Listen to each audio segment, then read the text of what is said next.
কাৰ্যসূচীটো বহুত দিনৰ আগৰ আৰু চৰকাৰী কাৰ্যসূচী আৰু আমাৰ কোনো একেখন মঞ্চৰ তেখেত আৰু মই সাহিত্য সভাৰ আমি এই কাৰ্যনিৰ্বাহকৰ সদস্য গতিকে আমাৰ মাজত এটা সুন্দৰ সম্পৰ্ক আছে আৰু আমি কেৱল সভাপতিৰ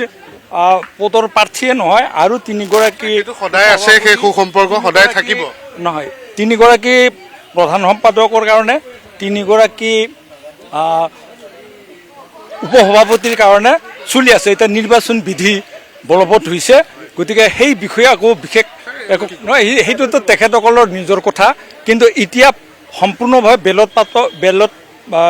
বেলট পেপাৰ প্ৰস্তুত হৈছে আৰু একেবাৰে পূৰা নিৰ্বাচনী বিধি বলবৎ হৈছে কি যি তিনিজন আমাৰতো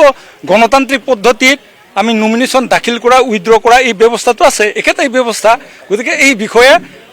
একে সুস্থভাৱে গণতান্ত্ৰিকভাৱে যাতে নিৰ্বাচনটো সুকলমে হয় তাকে আটাইবিলাকে আপোনালোকে সহযোগিতা কৰক যাতে কোনো ৰেগিং নহয় সুন্দৰভাৱে আপোনালোকৰ পৰা বিচাৰিছোঁ এইটো আৰু আমি ভাল লাগিল যে এইটো এটা ঐতিহ্যপূৰ্ণ এটা অসম প্ৰকাশন পৰিষদৰ গ্ৰন্থমেলা ইয়াত খুব তাৎপৰ্যপূৰ্ণ এটা বিষয় লৈ আলোচনা হৈছে সেইকাৰণে আপোনালোকৰ এই বাৰ্তা হৈ যাব আৰু পৰৱৰ্তী সংবিধানে নিৰ্ধাৰণ কৰিব যিগৰাকীয়ে নিৰ্বাচিত হ'ব তেওঁলোকে যদি ভাবে